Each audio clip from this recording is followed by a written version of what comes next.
It is amazing to actually really protect the vulnerable, so we do assist sometimes in kidnapping cases. And, because of my foundation on human trafficking, that's something that's also very close to my heart. With Snode, they do a lot of things for free. That was one of the things that I told them, guys, I know you love what you do, but we have to build this business and we have to create jobs. And we can only do that if we start charging people. Attacks are happening from anywhere. It's not just going to be in your backyard. And I think the same overseas companies, need us, because we know the threat landscape, So I think there could be a lot of collaboration.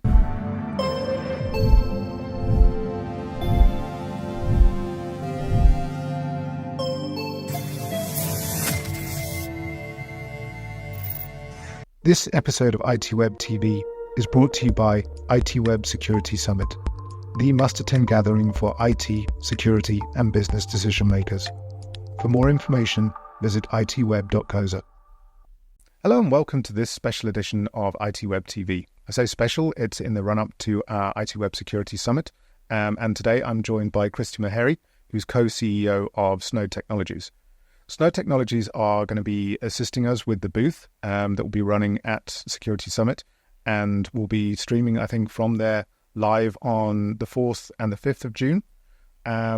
Also, I think your co-CEO, Nitin Naidu from Snode, will be speaking at the summit. So I thought, let's get you in, let's have a chat about what you're doing, what Snode does, and just kind of get a bit of an overview of what your take is on what's happening in the world of cybersecurity. Christi, welcome. Oh, thank you. Thanks for having me here. Pleasure. I'm Nanjira Sambuli. I'm a tech policy researcher and one of the keynote speakers at the forthcoming ITWeb Security Summit. Catch me on 4th to 6th of June in Johannesburg, where I'll be exploring some fascinating topics like the role of cybersecurity in trustworthy African fintechs. So let's start. I know your name from LAWTrust. I think that's perhaps where most people will. But I know you've been in cybersecurity for a while. Do you want to kind of walk us through that journey, how you got into cyber and all your different kind of roles across it? Okay. Yeah, so my background is I started in security many moons ago, 25 years ago. I started out in the intelligence sector. And after about 10 years, I decided to make the move. And it was at the time when the internet security basically started. So started at Versatile. Actually, before there, I had, my skill set I couldn't really use as a civvy. So it was unarmed combat and opening envelopes. So I had to go and pivot and reskill, and went to buy a PC, didn't know how to switch it on, and eventually went to do some courses. And I was actually recruited based on the fact that I, understand security. And they were saying, it's the same, it's just the same principles. We're just going to now apply it in the digital space. Okay. Yeah, so that's how I got involved in, at Versatile in digital identities. And, after a few years, Mason and I decided to start at LAWTrust. And then that was in 2006. So it was when LAWTrust was founded. Okay. Yeah. And tell me a little bit about LAWTrust. I mean, you mentioned digital identities there. I think I've read one of the stories when you were in Brainstorm. So I know a little bit, but I know nothing compared to you. So please just give us an overview of what LAWTrust does. Yeah. So LAWTrust, when we founded LAWTrust, our vision was to have a digital identity for every person in the country. And we eventually achieved that in 2013 when we won the National ID Card, the digital identities for that. Cool. And it's still ongoing. So everyone is our client. So digital identities, is based on public-private key encryption. And it's actually the only way to make sure that somebody's identity can't be hacked. So the Home Affairs has rolled out the smart cards, and on top of that is a digital identity that you then can use for additional verification of a person. In addition, we also at the time protected the population register, the fraud management system. We also did SSL for the banks and a whole lot of systems and non-repudiation solutions for government. Okay, wow. Yeah. Quite So good. at the end, we sold LAWTrust in 2022 to Altron Security. So. Okay. And what have you been doing since then? How's your life evolved? Well, LAWTrust is my baby. So it was quite hard for me, to let go. I think the moment when I signed, I had seller's remorse.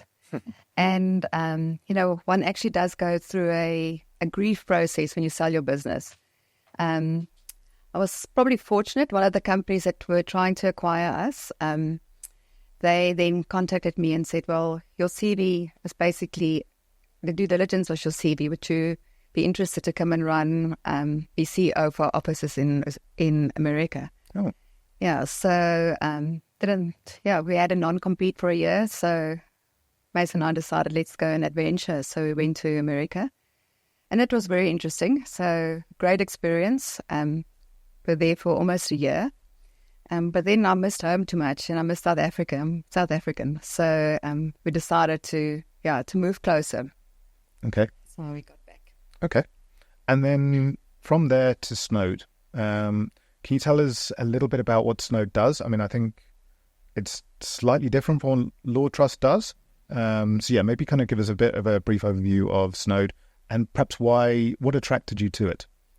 Yeah, so what Snode does is totally opposite of LAWTrust. So on the LAWTrust side, we were very strong in crypto and in application security. Snode plays 100% in the cybersecurity space, network security. So it's starting to, it's starting to link together now. I think before it was, you're either in network security or your application security. But what I've now seen, being at Snode is actually how it all comes together. It's like a few years ago, you had there was a integration between physical security and digital security, but now it's all just your security risk profile, and the same with Snode as well. So Snode is a award-winning South African company. We develop all our technology locally, okay, and we play in the international space. We have clients in all the continents. We have an office in Vietnam, and also now a presence in the UK. And we have many South African clients that we actually protect them globally. So can't mention too much about the names of the companies, but okay, as the companies grow internationally, we grow with them. So that's was a pull for us into the international market. But so Snode's got a different view on security.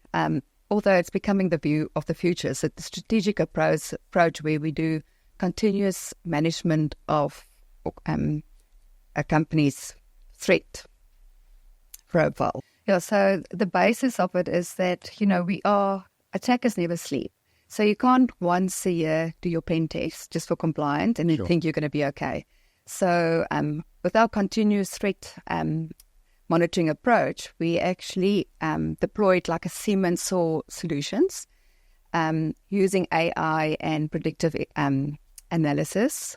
What we do is significant. We are, as a South African company, the code that we develop is locally developed, but we've been recognized in Singapore for deep tech technology. So, what's I think an interesting side of what we do as well is the fact that, there's no backdoors in our tech. Okay. So if you look at all our competitors, they either have been funded by the CIA or Mossad, all of them. So when they are rolled out in our government, there's always backdoors. So we don't expect organizations to give us the crypto keys. So remaining, so keeping that integrity inside. So, and then we're very proud of the fact that, we developed this solution for the last 7 years in country, and global organizations using it. It is a bit of a struggle still, in South Africa. I think, you have the Springboks that gets a lot of support. Sure. You get Drickers, major support, but the moment you say, but we 100% a South African company, we develop locally, then it's, why are you not on the Gartner quadrant? You get all of those. But, for us, we understand it, and we're just playing on our strength. So, our code has been reviewed by the CSIR. We are being used in the security sector as well. And, for me, that is good enough. And I think people are starting to become very aware of, the backdoors. And then, the benefit as well, in South Africa, we create a lot of jobs because we also have a secure operating center. So it's 24/7. And, Nathan and I both have a passion of creating jobs for our youth. Because how I see it is that we grow up in South Africa very security conscious. And if we can use that mindset and we take our unemployed youth and we just reskill them, imagine we can become like what the development did for India. We become the SOC for the world. Organizations can have this secure operating center in South Africa. Our people doesn't need to leave the continent and we can create jobs. It's I think for me could be a game changer, because then we just use the mindset that you can't teach somebody, and we just apply that in technology. So that's quite exciting. One of the reasons why, you asked with Nathan and I've known him for quite a while, I think for a few years. So when he approached me, it took me a while to actually think, okay, am I really going to totally mess my life around and travel a lot all the time? But, when I started engaging more with Snode and I met the team, we just have a shared value. So it was just it was a no-brainer once I actually went to the office. Okay. And then you mentioned Nathan, and I think that's quite interesting. I've come across it a couple of times, companies where they have two CEOs, co-CEOs. So how does that actually work in reality? Like, does he just, we're going to divide this and I'll work on this part and you can handle the finances, or obviously you've got a CFO to do that. But how do you kind of really divide the work? Yeah, so we are one. So with our clients, we defend as one and we lead as one, Okay. So I think we talk every day, so we're very much aligned.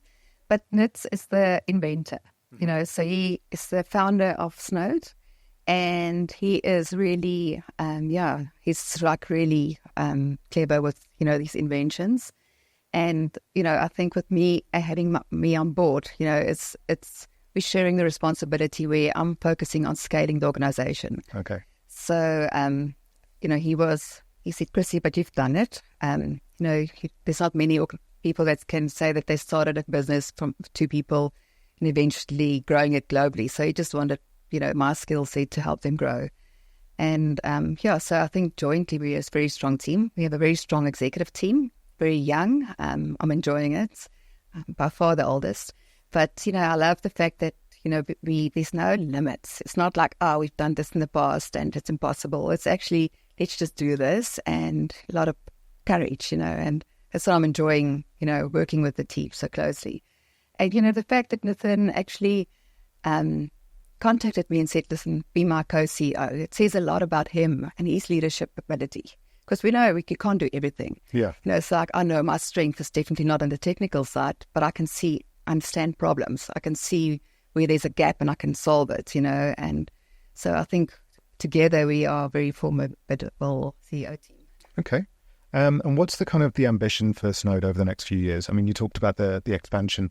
Where do you see the company going in, say, the next 3, 4, 5 years? Yeah, well, so Snode, I want them to be more adopted locally. When I tell people, or when I told them I'm going to Snode, nobody knew who Snode is. So a lot is about creating the awareness, building the brand. Like with LAWTrust, nobody knew LAWTrust. So for me, I want everyone to know what Snode does. And we are involved with significant projects, so it is amazing to actually really protect the vulnerable, so we do assist sometimes in kidnapping cases. And, because of my foundation on human trafficking, that's something that's also very close to my heart. And then, so where Snode's going to go is just actually we're building it up. So we focusing, one of our strategies is to implement more a diligent-based strategy, where we're looking at our fundamentals, of what is the things that's important, and our customers are key, so we want to work together with our customers. We never want to be in a situation where you say, but that was you guys didn't do this or whatever. We want team, and I've seen it now, there's such a rush when there's actually an attack and the CSIRT team gets activated, because it's really, the guys work 24/7.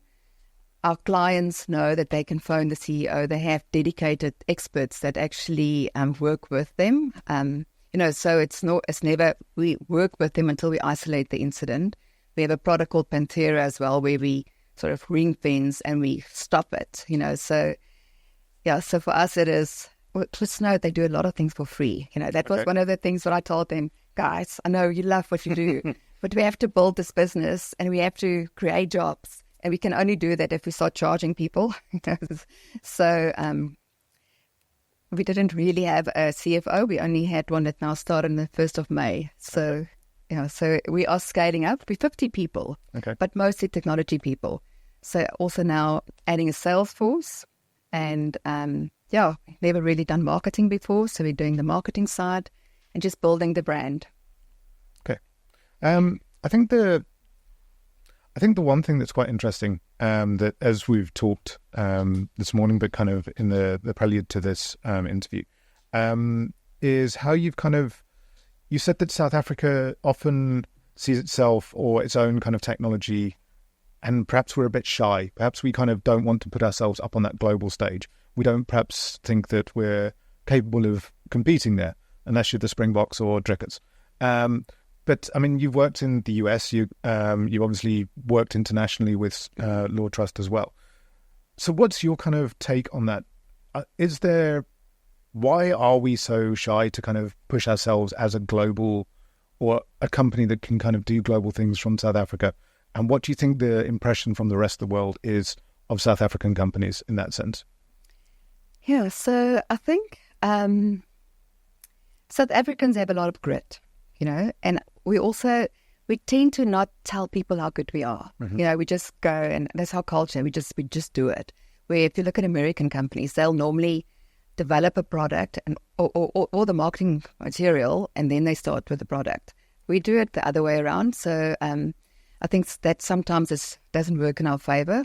But what I've seen working in the States as well, we are well sought after. People and technology from South Africa is world actually recognized. If you just think about Momcast, that's a South African company and it's a global player. I was fortunate enough to work very closely with like Roelof Temming and with Charles in the early days when they were all in the Perstal group together with me. And, so if you just look at what Haroon has been doing, so the guys in the security space are seen as global leaders. So what we need to do is get South African companies to trust that we are good enough. We are better. We actually understand the African threat landscape so much better because the attacks are different than it would be in Europe. So it's more a question of just look at what's available locally. And, because a lot of companies only resell products, so they would resell some of our, the major players, but then what we do is then we run like a POC for free. And, after that, that's how we get our clients. They see what we can provide. It's on par and, that's how we actually get in. And there is some South African companies that's really, I don't know if you know, like Intersect. Okay. So they a Stellenbosch-based company that's now making it big with like protecting transactions for banks globally. They're now in Atlanta as well. But, the first time I met these guys were in 2009 at the ITWeb Security Summit. Good so talk. Thank you. I know, we were there and we still shared this, the lift, and like Skulk is the CEO. He was like, oh, you guys LAWTrust. And we had a good chat. And subsequently we did some work with them and witnessed some of their key ceremonies. And, for me, they're one of our best success stories as well, because they are being used globally. They're now based in San Francisco as well. They have a large office in Atlanta. And it's just like real normal guys. It's just got the grit and they're just going global. So it is, I think we do have a lot of innovation and a lot of inventions, in South Africa. Yeah. I remember there was a company that I worked with a few years ago, and they were doing biometric scanning for entry biometric into premises. And I think part of their kind of marketing, I guess, ethos was really that South Africa, unfortunately, has a lot of crime. It's kind of probably known internationally for that. So because we are protecting South African organizations, we're raised in this tough background. Yeah. So we know how to deal with this. And I think that's probably quite a good message as well.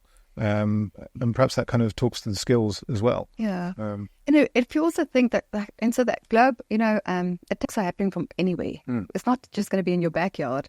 And I think the same overseas companies, need us, because we know the threat landscape. Yeah, so I think there could be a lot of collaboration. I think the days of huge competition should actually be past, in the past.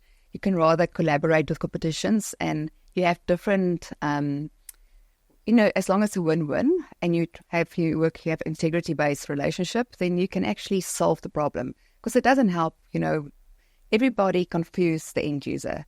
They all do their pitches and their products, and it's so technical. How do you choose? So rather be more transparent, work together. Like what we do, we work with, doesn't matter what organization would run. When we install our platform called Guardian, it's about getting as much data sets as possible. And then, we actually take that information, and that's how we actually defend, with the predictive analysis. Okay. So that's why we can work with Microsoft and, any of the others. A big benefit we have, of course, is that is RAND-based pricing. Sure. So that is a lot of benefits of just at least having a discussion with us. And then maybe to kind of move that on slightly about the kind of the international perception of South Africans. I mean, you're kind of finding that you've got these international clients and they're relying on South African skills. What's their kind of take on that? Like, how do they find working with South African companies and the local talent base?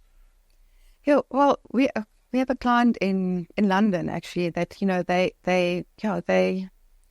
I think we over exceed every time. Okay. Because the guys don't switch off. We're always available. We give our numbers away, our numbers, and we have defense teams per client, that knows the environment very well. So, the perception is that we can deliver. So that I've seen when you have the opportunity to showcase your product and you run it for like a month, it's actually, we do win the business.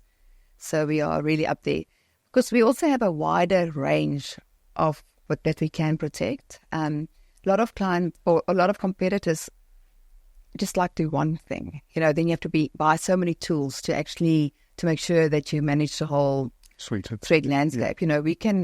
When we can scan for APIs that's not being used anymore. We can scan for SSL, so we actually can give like the full, talk about the asset register for organization. We can, through our Guardian platform, we actually can do all of that. Okay. Yeah. So I think there's something that at ITWeb, at the moment, we're kind of working with one of our partners called Wired for Women. We're doing some awards for women and who are kind of doing great things in technology. We're also doing a publication. And I know it's something that's kind of important to you as well, is that kind of getting that gender balance right to improve the gender balance in the cyber teams. How do you go about doing that? How do you think we can get more women into the cyberspace? Yeah, it is something that... it's not going to happen automatically. You really need to say, and have a program. At LAWTrust, I was 50. And when we sold the business, we were 200 people. So, but I had many initiatives, just to get women on board. We had one of them was like a crypto queens. So it was just monthly got together with women. And sometimes it's just teaching women to have a voice, because we have soft voices. And when you sit around the table with a lot of men and you want to say something, they don't listen. So what I've taught ladies is just when you want to say something, stand up, reach for the water and talk while you're in the air. And then you go and sit down and automatically people would look at you and then you power up basically. Mm-hmm. So, and if you want them to then listen and talk a bit slower or softer and then they'll come closer, So sometimes just little things. And then with men, it was always to teach them that they have unconscious bias. If you make them aware of it, they all want to support and want more women, around the table. So just sometimes I think it's a lot of education and being more, to know that let's get more women on board because they are, I'm not a feminist. I used to be called a feminazi. So now I have a son, so I am balanced. But I just know that, we do we definitely need more women, in the cyberspace. It's very male dominated. Yeah. Perhaps to circle back to something, I mean, you kind of talked about it there, and I remember years ago when I first went to one of our security summits, and I've been in the IT industry for a few years, and I hadn't realized it's like this whole different ecosystem that exists. I mean, you're kind of coming from LAWTrust, which is on one side of the cyber world, to Snode, which is like another. How are you finding that kind of transition and like the community? Is it different types of people that you're dealing with to what you used to deal with, like in terms of the clientele and the kind of the partners? How do you take the whole ecosystem and your transition from two different companies? Well, there's a lot of acronyms that I'm still learning, but I didn't realize I also come from acronyms, always PKI and SSL and all those things. But I think if we actually would stop a lot more attacks if people just start using and explain, phishing attack. This is actually what it means. But so what I find is that the IT security is becoming one sector. It's not as much that you get, way back it was just antivirus and, monitoring of networks and, your application, but it's now all one. So I see there's a lot, we are one big clique. So that's definitely, and coming back, so it feels very much like this is a family sort of orientated thing, the whole industry. So people move around, they go to different organizations. I've only been at LAWTrust and now Snode, but, so the people are very welcoming and even with the clients, people are reaching out to me. That's why you never burn your bridges. You always act with integrity, because then people are interested in what you're doing now, because they know that I'll never try and sell something to someone. You have a problem, find a solution, and that's how we operate. And I think that's it's important that you keep that. Okay, Christi, that's been great. Thank you so much for your time. I'm looking forward to seeing you at Security Summit. For more videos like this one, please stay tuned to ITWeb TV, subscribe, share, and like.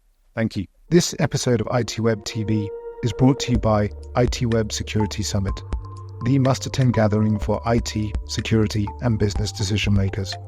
For more information, visit itweb.coza.